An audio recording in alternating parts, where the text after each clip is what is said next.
ఒక interesting characterisation one sided లవర్గా create చేసి మనం ఇంతకు ముందు ఎప్పుడు చూడని ఒక బ్యూటిఫుల్ లవ్ స్టోరీతో ద బెస్ట్ డెబ్యూ ఎవర్గా ఆర్య సినిమాని మనకి అందించినటువంటి director, the master mind of Arya, and today the master story teller of Pushpa and Pushpa 2, Sukumar garu, over to you. ఇది చాలా టఫెస్ట్ సిచ్యుయేషన్. ఎందుకంటే ఒకటి కాదు, నాకు ఆర్య తర్వాత ఏ సినిమా చేసింది ఫ్రాంక్ గుర్తులేదు. చేసినా కూడా బికాస్ టెన్షనో లేకపోతే ఎక్కువ ప్రెషరో ఎక్కువ, బికాస్ ఫస్ట్ సినిమా కాబట్టి ప్రతి మూమెంట్ గుర్తుంది. సో పేరున చెప్పాలి, మిస్ అయిపోవచ్చు, సరిగా చెప్పలేను మన టెన్షను. బికాజ్ ఎక్కడ కన్క్లూడ్ చేసుకుందాం అనుకున్నా, ఒక వేలో వెళ్దాం అనుకున్నా సరే చాలా కష్టంగా ఉంది. సో అంత టఫ్ సిచ్యుయేషన్ ఇప్పుడు నాకు. యాక్చువల్గా ఈ సినిమా చేద్దాం ఉన్నప్పుడు వేమ ఉన్నాడా? అరే వేమ,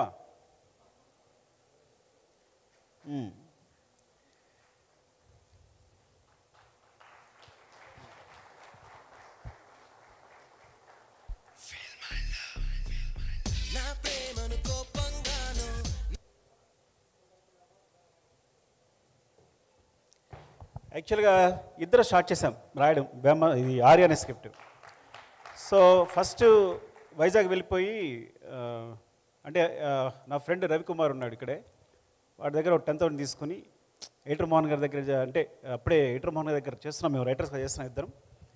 చేస్తున్నప్పుడు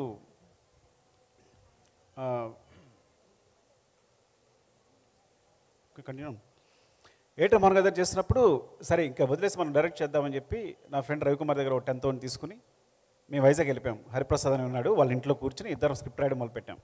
అలా స్టార్ట్ అయింది దీనికి నాంది స్క్రిప్ట్. తర్వాత మళ్ళీ వచ్చిన ప్రకాష్ అని ఇంకో ఫ్రెండ్ ఉన్నాడు నాకు, తనతో డిస్కస్ చేసి we start the journey like that.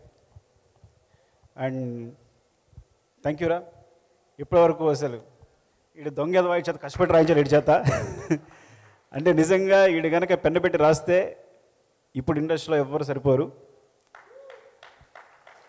అంటే లేజీ, బద్దకిస్ట్, ఇంటెలిజెంట్ అనమాట వీడు. సరే ఇటు సందర్భం వచ్చినప్పుడు చెప్తాం కదా ఎప్పుడైనా వీడి సినిమా అయినప్పుడు. అండ్ అలా స్టార్ట్ అయింది. తర్వాత నేను రాజుగారికి మాంటేజ్ చెప్పడం, సినిమా చేయాలనుకోవడం. రాజుగారి నిజాయితీ ఏంటంటే సినిమా చేద్దాం, ఢిల్లీ హిట్ అయితే కేవలం నా సిన్సియరిటీ, ఒక్క మాంటేజ్ అంతే. ఆయన కూడా ఒక మాంటేజ్తో అద్దరిపోయిందని చెప్పి ఆ మాంటేజ్ కోసం కూర్చుని సినిమా చేద్దామని. ఢిల్లీ సినిమా హిట్ అయిన తర్వాత నాకు ఫోన్ చేసి రా సినిమా చేద్దామని. అక్కడ కూడా విచిత్రం జరిగింది. సినిమా చేద్దాం అంటే ఒక స్క్రిప్ట్ ఇచ్చారు నాకు, అదొక రీమేక్ మూవీ. అంటే అప్పుడే ఎస్టిమేటర్ కదా, కొంచెం పొగరుగా ఉంటాం మనం, ఇప్పుడే వచ్చామని చెప్పి ఆ స్క్రిప్ట్ వెనక్కి చూశాను, నేను చేయను రీమేక్ అని. మరి అయితే కథ చెప్పు అన్నారు. మీకు మాంటేజ్ చెప్పాను కదా, ఆ మాంటేజ్ నా కథ చెప్తాను మీకు అని. సరే చెప్పు అన్నారు. చెప్పాను. అదొక విచిత్రమైన కథ, ఇట్స్ అ లాంగ్ స్టోరీ, చాలా అందరు ఇన్వాల్వ్ అయి ఉంటారు అందులో. సో అట్లా సరే మనం వెళ్ళిపోదాం సినిమాకని. అదే ఆ ధైర్యం, ఫస్ట్ ఆఫ్ ఆల్ అంత ధైర్యంతో ముందుకు వచ్చి కొత్త సినిమాని, ఇప్పుడంటే కొత్త డైరెక్టర్స్ అందరికి కూడా చాలా అవకాశాలు వస్తున్నాయి. అప్పుడు కొత్త డైరెక్టర్ని ఎవరైనా ప్రోత్సహించేవాళ్ళు లేరు, సినిమా ఇచ్చేవాళ్ళు లేరు. అలాంటి సందర్భంలో అయినా ఒక కొత్త డైరెక్టర్తో అంత గట్స్తో సినిమా చేయాలనుకోవడం చాలా గొప్ప విషయం. చాలా తక్కువ మంది డైరెక్టర్స్, చాలా తక్కువ మంది, ఎక్కడో కానీ ఛాన్స్ వచ్చేది కాదు. Thank you so much sir, మీకు లైఫ్ లాంగ్ రుణపడి ఉంటా విషయంలో. బికాస్ మీరు అప్పుడు ఆ ప్రామిస్ అనగా లేకపోయి ఉంటే, అంత ధైర్యం ఇచ్చి ఉండకపోతే ఈ సినిమా ఇప్పుడు ఉండేది కాదు, మేము చేసి ఉండేవాళ్ళమే కాదు. Thank you so much sir.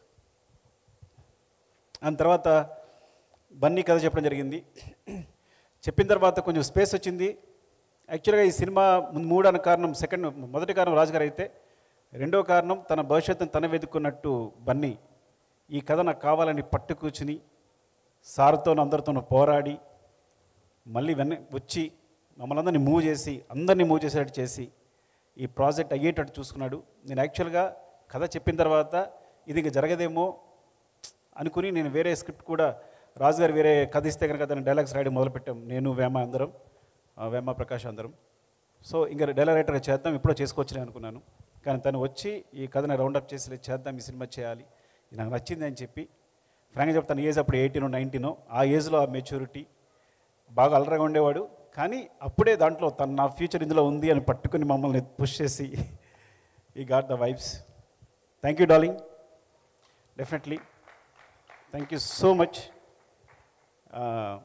రెండు విధాలుగా కూడా, అటు real life and real life both are నీ వల్లే బేస్ అయి ఉన్నాను ఎప్పటికీ కూడా. నీ ఇట్లా నిలబడి ఉన్నాను కాళ్ళ మీద అంటే definitely you are the base, ఎప్పటికీ మర్చిపోలేను. ఆ మాట చెప్పినప్పుడల్లా నా బాడీ వణుకుతూ ఉంటుంది. Love you darling. And darling Devi, అప్పుడు దేవి ఒక సెన్సేషన్. సినిమా చేస్తే నేను 2 అడిగాను రాజు గారిని, 3 అడిగినట్టున్నా. నాకు టాప్ టెక్నీషియన్స్ కావాలి. 1 రత్నాకర్ గారు, ఆయన అప్పుడు బాలా సినిమాలు చేస్తున్నారు, టాప్ కెమెరామెన్. శేఖర్ ప్రసాద్ గారు ఎడిటింగ్, టాప్ ఎడిటర్. దేవి సెన్సేషన్, నాకు దేవి కావాలి. ఇలా 3 ఎంచుకున్నాం. అందులో అంతకన్నా టాప్ ఎడిటర్ వచ్చారనుకోండి మాతారి వెంకటేష్ గారు. కానీ చెప్తాను అప్పటికి ఇలా అనుకోవడం వల్ల. సో డార్లింగ్ దేవి వచ్చాడు, చిన్న కుర్రాడు, కథ చెప్పాను. కింద గోల అవుతుంది, పైకి వెళ్దామన్నా, ఇంకో ఫ్లోర్ ఎక్కాం. ఇక్కడ కూడా గోల, కాన్సన్ట్రేషన్ కుదరట్లేదన్నాను. మళ్ళీ పైకి వెళ్ళాం, ఇక్కడ కూడా గోల వస్తుంది, ఇక కథ చెప్పలేకపోతున్నానన్నా. ఇంకా ట్యాంక్ ఎక్కాం, అంటే వాటర్ ట్యాంక్ పైకి ఎక్కాం. అమ్మయ్య ఇక్కడ ఎవరు లేరు, మంచి కథ చెప్పుకుందాం అనుకున్నాం. అక్కడ కథ చెప్పుకున్నాం. కథ ఐ థింక్ ఫస్ట్ హాఫ్ అయినట్టుంది. వెళ్ళి మార్నింగే ట్యూన్ ఇచ్చేసాడు. ఏది ఫిల్మేలో మార్నింగే వచ్చేసి ఫోన్ తింటే ఫోన్ లిఫ్ట్ చేయట్లేదు. ఇదేంటి నేను ఫస్ట్ హాఫ్ కథ చెప్పాను, ఇంకా సెకండ్ హాఫ్ చెప్పాలి, కనీసం టచ్లో లేడు తను కనీసం అని అంటే, లేదు తను వస్తాడు, కంగారు పడుకున్నారు రాజు గారు. వచ్చాడు, రాగానే డార్లింగ్ మీకు ట్యూన్ చేసాను చూడండి అని ట్యూన్ వినిపించాడు. అదే ఫిల్మేలో ఫస్ట్ ట్యూన్ చెప్పిన వెంటనే ఐ థింక్ వీఆర్ అందరూ ఇంప్రెస్. ఆ ట్యూన్ అలా వెళ్ళిపోయింది. Thank you so much for all the songs. అంటే అప్పుడు తెలియకుండా నేను చెప్పాను కదా, నీ వాయిస్లో వినేసి ఇప్పటికీ అదే జడ్జిమెంట్ నమ్ముతాను నేను. ఎందుకంటే నీ వాయిస్ విని విని విని నాకు అదే అనిపించేది. అప్పటి నుంచి ఏదైనా ఎక్కువ వినేసి ఉండి నేను జడ్జిమెంట్ తీసుకుంటానని ఎప్పటికప్పుడు చెక్ చేసుకుంటాను. అది ఒక మ్యూజిక్లోనే కాదు, సీన్స్లో కూడా నేను ఎక్కువ నువ్వు చెప్పిన ఒక మాట నాకు ఒక యూజ్ అయింది నాకు స్క్రిప్ట్లో కూడా. Thank you darling and love you. On టైంలో యాక్చువల్గా ఆన్ టైంలో సాంగ్ చెప్పాలి. నాకు ఐటమ్ సాంగ్ ఇష్టం లేదు, తెలుసా మీకు విషయం సినిమాలో? ఎందుకు నిజం మాట్లాడుకుందాం. నాకేంటి చెయ్య చెయ్య చెయ్య అంటే నేను మణిరత్నం ఫేవరెట్ ఫ్యాన్ని. అంటే అంత అందంగా వయ్యారంగా ఏదో పెద్ద కళాత్మకంగా తీయాలి సినిమా అనుకుని, ఈయనేమో ఐటమ్ సాంగ్ అని అంటే అమలాపురం అని ఈయన మాట్లాడుతున్నారు. సో ఓవరాల్గా నేను దాని లిరిక్ రాయించుకున్నప్పుడు ఆన్ అమలాపురం నచ్చింది, చూన్ నచ్చింది. కానీ దాని లిరిక్ రాసేటప్పుడు ఏమైందంటే టైం లేదు. వేటు గారి దగ్గర పంపించినప్పుడు అన్నీ అందులో వేరే వేరే పదాలు వచ్చేస్తే ఇంకా రాజుగారితో గొడవ పడ్డాను నేను. నా సినిమా ఇది కాదు, ఈ కాదు. అల్లువారి పిల్లగాడ ఏంటి, అల్లువారి పిల్లగాడ అంటే నా స్టూడెంట్, నా హీరో ఆర్య, అల్లువారి అబ్బాయి కాదు. సో ఇట్లా అంటే ఆర్య వచ్చి హీరోయిన్ ఎత్తుకోవాలి, కానీ అరవింద్ గారి అబ్బాయి అయితే ఈజీగా కొట్టేస్తాడు హీరోయిన్ని. అమ్మాయి వెంటనే పడిపోద్ది, ఆయనకి చాలా డబ్బులు ఉన్నాయి. నా ఆర్య పూరు పాపడి బైక్ కూడా లేదు, సైకిల్ మీద వెళ్తుంటాడు అని. అది శంకర్ మాస్టర్ కూడా కారులో ఇప్పుడు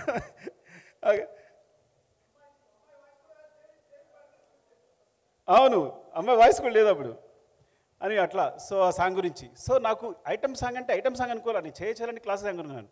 అప్పటి నుంచి విచిత్రం తెలుసా నీకు, ఐటమ్ సాంగ్ మొదలుపెట్టిన ఆయన సినిమాలో ఒక్క ఐటమ్ సాంగ్ ఉండదు. నేను చేసే ప్రతి సినిమాలోనూ ఐటమ్ సాంగ్ వచ్చేసింది. నేను పెట్టాల్సి వచ్చింది. No I believe it that. పెట్టడమే కాదు, నేను ఐటమ్ సాంగ్ని నమ్మాను. అమ్మో ఇంత పెద్ద హిట్ అవుతుందా సాంగ్ అంటే, ఇంత వైపు వస్తుందా, సినిమా ఇంత దూరం తీసుకెళ్తుందా అని నేను ఇటు వచ్చేసాను. రాజుగారు అటు కళాత్మకంగా వెళ్ళారు. ఆయన ఐటమ్ సాంగ్ టచ్ చేయలేదు ఆయన అట్లా. సో చాలా విచిత్రంగా ఉంటుంది అన్నీ ఇలాంటివన్నీ చెప్తుంటే. ఇట్స్ అవునవును. And thank you darling. And I think ఆ జర్నీ అప్పటి నుంచి మన జర్నీ ఇట్లా సాగుతూనే ఉంది. ఎప్పటికప్పుడు సపోర్ట్ చేస్తూనే ఉన్నావు నాకు. అండ్ చెప్తాను కదా, నా మ్యూజిక్కే నువ్వు, నా సంగీతమే నువ్వు. నాకు సంబంధించి మ్యూజిక్ అనేది నాకు ఎంత కూడా తెలియదు, వనమాలు కూడా తెలియదు. ఎప్పుడు ప్రతిరేషన్ నీదే, ప్రతిదీ నీదే, ఇంతవరకు తీసుకొచ్చావు. సినిమాలు కూడా చాలా సపోర్ట్ చేసావు నీ మ్యూజిక్తో. Thank you so much darling. And చాలామంది ఉన్నారు ఇక్కడ. శివాని మోసం చేశాను మా బిగినింగ్లో నేను.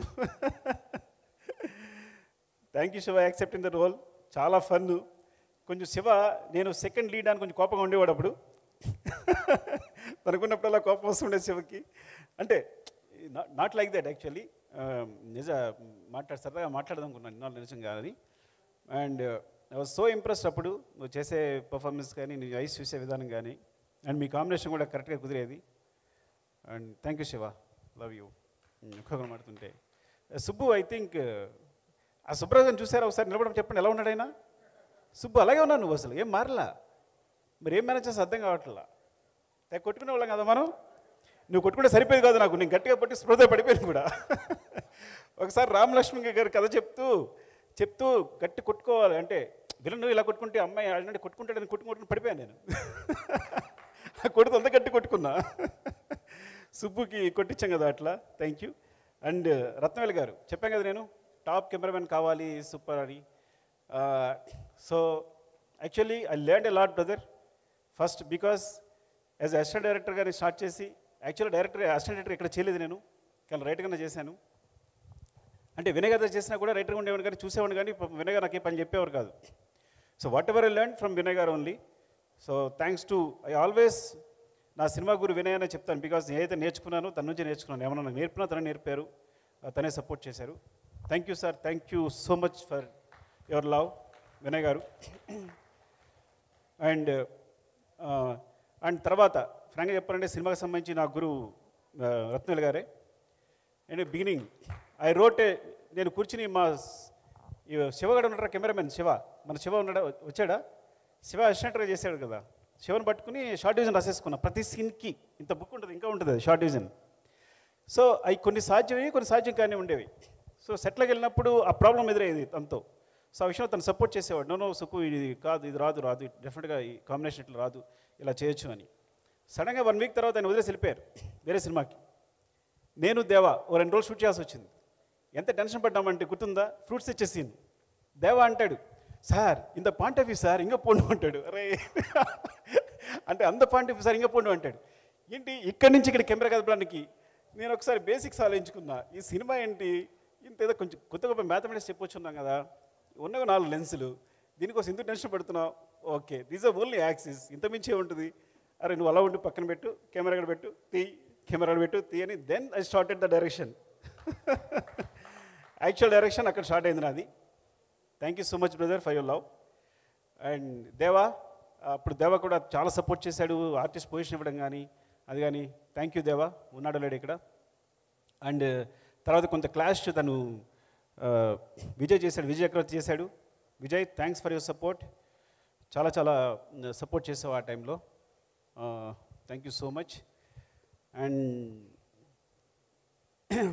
శంకర్ మాస్టర్, నాకు తెలుసు చాలా జోకులు ఉండే నా మీద. ఆ జోకులు ఏంటి ఒకసారి చెప్పొచ్చు కదా.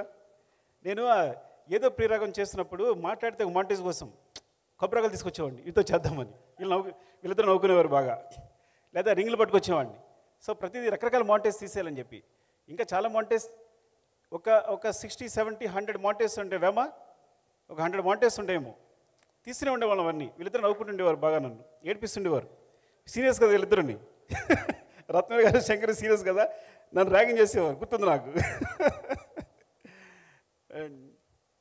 And Nikki, thank you Nikki, thank you last step moment కోసం. ఇంకో విచిత్ర విషయం చెప్పాలి. సో రాజు గారికి నాకు ఇంకో గొడవ అయింది. ఎందుకంటే నాకు కంపల్సరీ ఆ మాంటేజ్ చెప్పాను కదా, మాంటేజ్ తీయాలి. పైన వాటర్ పడుతుంది, ఆమె డాన్స్ చేస్తుంది, కింద వాటర్ పడుతుంటే కింద హీరో నిలబడ్డాడు. ఆ మాంటేజ్ లేకుండా సినిమా రిలీజ్ చేస్తాం అని అంటే నో చాలా ఎక్కువ ఖర్చు పెట్టేస్తున్నావు, నెంబర్ ఆఫ్ డేస్ కొత్త సినిమాకి ఇంత చేసిన లేదని ఆయన మీరు ఇద్దరం తిట్టుకున్నాం ఒక రేంజ్కి వెళ్ళిపోయింది. మీరు దగ్గర నుంచి నువ్వుకి వెళ్ళిపోయాను నేను, కోపం వచ్చేసి. ఏంటైతే నువ్వు ప్రొడ్యూసర్ అయితే ఏంటి అలా వెళ్ళిపోయాను అంటే నేను ఇవ్వను, అది ఇద్దరు కేకలు వేసుకుంటున్నాం. అది సడన్గా కాలు పెట్టేసుకున్నాం. ఇప్పుడే కదా నువ్వు అరిచాడు కాలు పెట్టినట్టే. సార్ ఒక్కరోజు షూట్ ఇవ్వండి సార్, ఆ మాంటేజ్ మిస్ అయిపోతున్నా నేను. అలాగే నిక్కీ ఒక స్టెప్ చెప్పాడు, చాలా బాగుంది, అది విల్ డూ సంథింగ్ సార్ అంటే ఇంకా నవ్వేసుకుని సరే చేసుకో అని ఇచ్చేసారు 1 డే. సో దట్ 1 డే ఆ మూమెంట్ అంత సెన్సేషన్ అయింది నిక్కీతో. సో సమ్టైమ్స్ ఏమంటానంటే మీరందరూ అనుకుంటారు ఒక డైరెక్టర్ అంటే చాలా పొగరుగాను లేదంటే వాడు చాలా అసలు చెప్పింది వినంట. నేను సినిమా బిగినింగ్ కొత్తలో ఇదే ఆలోచించినవాడిని, నా వెనకాల అన్నీ వినేవాడిని. మణిరత్నం ఒక రోజు షూటింగ్ క్యాన్సిల్ చేశాడంట, మనం కూడా క్యాన్సిల్ చేయాలి.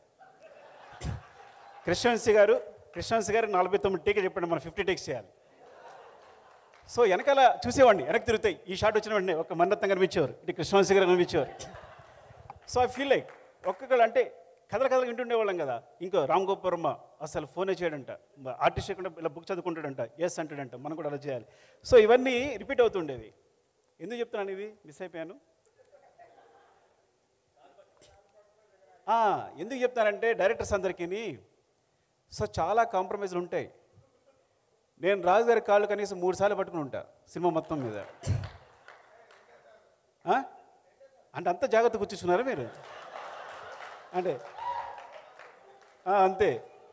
సో మీరు అందరూ ఏమనుకుంటారంటే చాలా పొగరుగా సుకుమార్ అంటే ఏం అవడం మాట లేదు. నేను చాలా కాంప్రమైజ్ అవుతాను. కేవలం ప్రోట్ నాకు రావడం కోసం కాంప్రమైజ్ అవుతాను. నా ప్రోట్ రావడం కోసం కొంచెం కోపంగా బిహేవ్ చేస్తాను. ఇది కేవలం సినిమా కోసం మాత్రమే. ఒకసారి నిజంగా కూడా కోపం రావచ్చు, దాన్ని సర్దుకుంటాను. సో అంటే డైరెక్టర్స్ అందరూ వచ్చే అసిస్టెంట్ డైరెక్టర్లు అందరికీ ఒక సందేశం ఏంటంటే, పైకి మీ అందరూ ఇలా కనిపించవచ్చు కానీ చాలా కాంప్రమైజ్లు ఉంటాయి, చాలా కష్టపడి ఉంటాం, చాలా బాధపడి ఉంటాం, చాలా తిట్లు తిని ఉంటాం, చాలా ఇన్ఫీరియర్గా బతుకుంటాం. సామాన్య మానవులలాగా మీరు చూడరు. ఒక కూలివా అంటే అఫ్కోర్స్ అలా మాట్లాడకూడదు, అట్లా అందరిలా బిహేవ్ చేస్తుంటాం. సో అది బట్టి గుర్తుంచుకోండి. మీరు పైకి చూసి మీరు మనం మోసపోకండి అని చెప్తున్నాను చెప్పడం కోసం. అరే Venu, thank you so much. ఈ డైరెక్ట్గా వచ్చిన అసిస్టెంట్ వస్తాను, నేను లేకపోతే నువ్వు చేయలేమన్నాడు. వీడు అంతే, వీడు వచ్చి వేణుగాడు. అలాగే భాస్కర్ కూడా అక్కడ ఉంటే నువ్వు వచ్చేసారా అని భాస్కర్ అని రమ్మని. So it's like very big team. ప్రతిదీ సురేష్, పెద్ద ప్రసాద్, అందరూ నా అసిస్టెంట్ డైరెక్టర్లు అందరూ పేరున ఎవరైనా మర్చిపోతే అందరూ డైరెక్టర్లు అయ్యారు. వాసు, అరే వాసుగాడేడి, జోష్ వాసుగాడు, అప్పుడప్పుడు హాయ్ చెప్పరా, వస్తావా పైకి? రావు కదా, రా, పర్లేదు రా. సో వాసుగాడు ఏంటంటే మా ఇద్దరు గొడవలు అయితే మధ్యలో అనమాట. రాజుగారు అలా కాదండి, వాడికి ఏదో విజన్ ఉంది అని ఈడు అడ్జస్ట్ చేయడు మధ్యలో మీడియేటర్గా. సో ఇట్స్ లైక్ సో అంటే అందరినీ చూస్తుంటే అందరూ డైరెక్టర్లు అయ్యారు. చాలా హ్యాపీగా ఉంది, చాలా ఆనందంగా ఉంది. అరే అలా ఎక్కలేవరా ఎప్పుడు. సో వాసు, హర్ప్రసన్న రా, నువ్వురా. ఎందుకంటే ఈయన జడ్జి అప్పుడు కథ చెప్తున్నప్పుడు ఏంటి వేమ నేను కథ రాస్తుంటే ఈయన ప్రతి సీన్ బాగుందా లేదని చెప్పేవాడు. వీళ్ళుంటేనే కూర్చొని రాశాం. రవి ఉన్నాడా? వేణు అంటే టీం అందరూ వస్తే బెటర్. ఒక్కసారి నా స్నేహితులు ముందర వేణు, సురేష్, ఎవరెవరు వచ్చారు? వేమ, రవి. సో పేరున చెప్పాలంటే అక్కడ మిస్ అయిపోతే అభినయ, థ్యాంక్ యూ సో మచ్. నువ్వు డాన్స్ చేసే వరకు నేను నమ్మలేదు, నాకు తెలుసు నువ్వు కోపంగా చూసావు ముందు నన్ను కదా. ఇప్పుడే కోపం ఉంది నీకు. నేను వేరే పెద్ద హీరోని ఊహించుకున్నా. రాజు గారు అమ్మాయికి బిజినెస్ క్లాస్ టికెట్ వేయాలని చెప్పి ఆప్ చేశారు అమ్మాయిని. తెలుసులేండి మాకు. సీరియస్గా డార్లింగ్, నేను ఒక పెద్ద హీరోయిన్ని ఊహించుకుంటే ఆయన బిజినెస్ క్లాస్ టికెట్ కోసం అమ్మాయిని క్యాన్సిల్ చేశారు. కానీ అంతకన్నా పుష్పక విమానంలో ఈ అమ్మాయి వచ్చింది. She so beautiful. వచ్చాక ఒక మూమెంటేగా నాకు అర్థమైంది, కళ్ళు తిరిగిపోయాయి. నాకు కావాల్సింది టాలెంట్ అని. అంత అద్భుతంగా చేసింది. ఇప్పుడు నువ్వు డాన్స్ చేస్తుంటే ఆయన ఎంత ముచ్చడిపోతున్నాడు బన్నీ గారు, యూ నో దట్. సో ఇప్పటికి కూడా అదే గ్రేస్ ఉంది. ఎంత అద్భుతం చేసావంటే thank you so much. And sir, Aravind sir, నేను చెప్తాను కదా, ఎవరిని నాకు బిగినింగ్లో తెలిసేది కాదు, లెక్చర్గా చేసి వచ్చాను.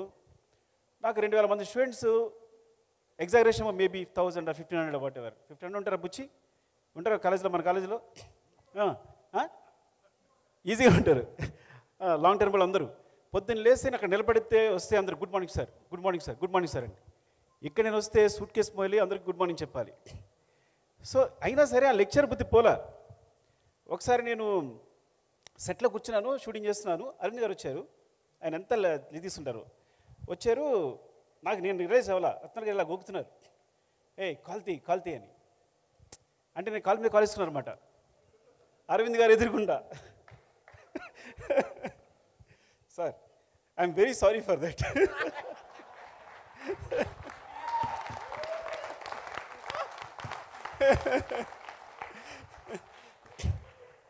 అంటే ఆ తర్వాత బన్నీ మాట్లాడుతూ ఉంటాడు. అప్పుడు గ్రావిటీ అని పదవి ఉపయోగిస్తుంటాడు. మీ గ్రావిటీ అంటే తర్వాత తెలిసింది. అవును సార్, అవును. అది కాదు కానీ సార్, కొంచెం అలాంటిదే. Sorry sir. రత్నాలు గారు ఇలా అనేవారు నన్ను. కొంచెం ఆ విషయంలో కూడా బ్రదర్ హెల్ప్ చేశారు. అంటే చాలా విషయాలు ఇలా ఉండాలి, ఇలా ఉండకూడదు, వాళ్ళతో ఇలా బిహేవ్ చేయాలనేది. Thank you so much, love you brother.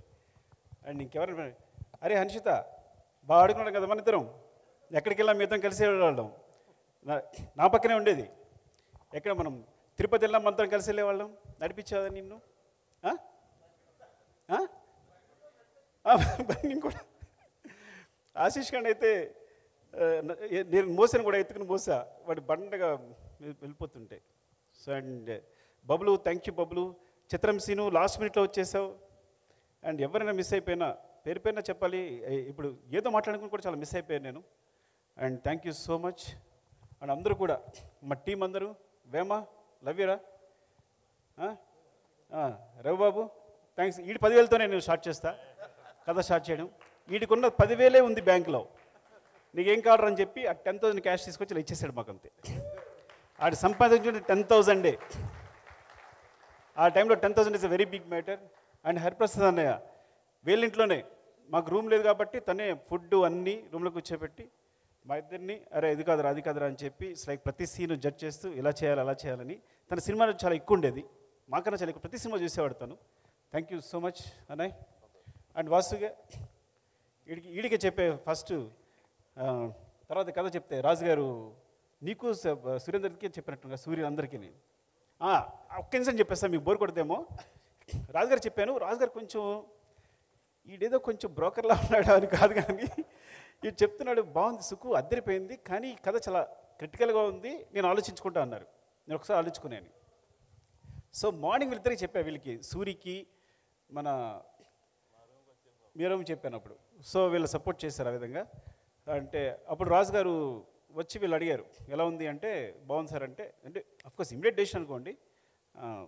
So thank you. నేను ఎప్పుడు సరిగా బాగా మాట్లాడుతున్నానో లేదు తెలియదు కానీ ఫినిష్ చేస్తా. నీకేమైనా మిస్ చేశానా? ఏమైనా మిస్ చేశానేమో కాదని అని. అండ్ మధు గారు, ముఖ్యంగా మధు గారికి చెప్పాలి. అలాగే మాతాడి వెంకటేష్ గారు రాలేదు. మాతాడి వెంకటేష్ గారు అన్నారు ఒక మాట, అరే నువ్వు కొత్త డైరెక్టర్ కొన్ని అనిపించట్లా, పాత డైరెక్టర్లాగా ఏ క్లోజప్ వాళ్ళతో అదే క్లోజప్ తీస్తున్నావు అన్నారు. ఆ మాట ఎందుకు గుర్తొస్తుంది సార్ ఇప్పటికి, నేను అలా తీయట్లా ఇప్పుడు నేను. ఎందుకంటే అప్పుడు ఫిల్మ్ కాబట్టి ఈ క్లోజప్ అంటే ఈ క్లోజప్పే తీసేవాళ్ళం, ఇప్పుడు డీజిల్ కాబట్టి రోల్ చేస్తూనే ఉన్నాం. అప్పటికి ఎక్కువ రోల్ చేసేవాడిని, కానీ ఆయన నువ్వు కరెక్ట్గా తీసావు, ఇది ఈ క్లోజప్ ఈ క్లోజప్ తీసావని ఎప్పుడు క్లోజప్ పెడదాం అనుకున్నా ఆయన మాట గుర్తొస్తుంది. ఈసారి కూడా సిన్సియర్గా మనం ఇలాగే తీద్దాం, ఎక్కువ వేస్ట్ చేయకుండా అనుకుంటాను, కానీ ఏదో తీసేస్తుంటాను. ఫ్రాంక్గా చెప్పాలంటే అదే చాలా డిసిప్లిన్గా చేసిన cinema Arya. And thanks Venkatesh గారు, ఆయన చాలా సపోర్ట్ చేశారు. ఎందుకు అంటే ఒక సినిమా చూసి రాజు గారు అది ఎలా ఉంది అంటే, నా ఒక 1 వీక్ ఎడిట్ చూసి నువ్వు మర్చిపోయి సినిమా సూపర్ హిట్, ఈ కుర్రాడు చాలా బాధ చేస్తాడు అని చెప్పి చాలా ధైర్యం చెప్పారు. రాజు గారు కొంచెం డౌట్ అని కదా, ప్రొడ్యూసర్గా తెలుసుకోవాలి ఉంటారు కదా, తెలిసినప్పుడు. థ్యాంక్ యూ సార్ వెంకటేష్ గారు, లవ్ యూ సో మచ్.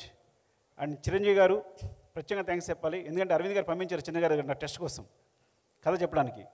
నేను అద్దం ముందు 1 నెలలు ప్రాక్టీస్ చేశాను కథ చెప్పడానికి. ఎందుకంటే చిరంజీవి గారు అంటే, అక్కడ చిరంజీవి గారిని చూస్తున్నాను అంటే మా ఊళ్ళో పెద్ద కథగా చెప్పున్నారు, చిరంజీవి గారి దగ్గరికి వెళ్తాడంట మాట్లాడతాడంట అని ఆ టైంలో. సో వెళ్తే ఆయన అరవింద్ గారు చెప్పారు నువ్వు 15-20 మినిట్స్ చెప్పాలి కదా, ఆయనకి అంత టైం లేదు అన్నారు. సేమ్ అందరిలాగే నేను కూడా వెళ్ళి, సార్ అరవింద్ గారు చెప్పారు మీకు 20 మినిట్స్ అలా చెప్పమన్నారు, కానీ కథ చెప్తుంటాను మీరు ఎక్కడ బురుగుతాడు అక్కడ ఆపేయండి అన్నాను. ఈ టెక్నిక్ ఎవరో చెప్పారు నాకు అప్పట్లో గుర్తులేదు. సో నేను కథ చెప్పడం మొదలు పెడితే ఆయన చాలా ఎంజాయ్ చేశారు. 3 అవర్స్ చెప్పాను కదా ఆయనకి, 3 అవర్స్ చెప్పాను.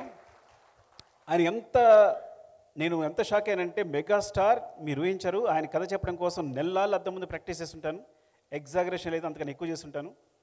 ఆయన కళ్ళ ముందుకు వచ్చినప్పుడు ఆయన కళ్ళు చూసి చెప్పారని చెప్పి నేను నా అద్దాన్ని చూసుకుంటాను, ఊహించుకుంటున్నా. ఆయన ఫేస్లో ఎప్పుడు చూడాలి, నేను చూడకుండా చెప్పేశాను నేను. తర్వాత నేను ఇలా అంటుంటే టీ గ్లాస్ వెళ్ళిపోతే టీ గ్లాస్ పక్కన పెట్టేవారు. ఇప్పటికి గుర్తు ఒక ఎలిఫెంట్ బొమ్మ ఉండేది అక్కడ, ఇలాంటి పడిపోతే నేను పట్టుకున్నారు. సో ఇట్లా అప్పుడు అరవింద్ సార్ ఫోన్ చేసి అరవింద్ చాలా బాగా చెప్పాడు అంటే, అటు నుంచి వాయిస్ అని పడగా నాకు అర్థమవుతుంది, తీగలడంటారా అనేది వచ్చినట్టుంది వాయిస్ సార్ మీరు.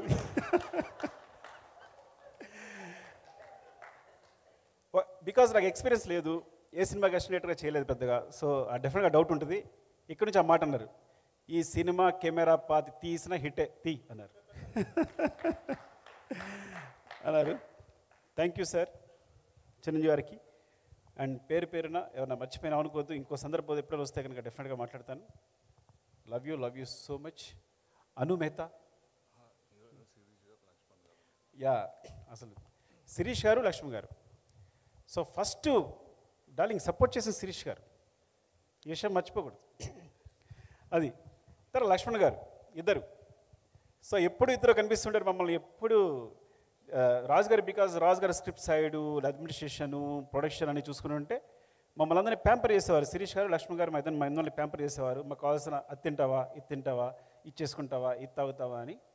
Thank you so much Sirish garu and Laxman గారు, అండ్ లవ్ యూ ఆల్. అంటే ఇంకా నిన్నే మొన్న జరిగినట్టుంది ఇదంతా.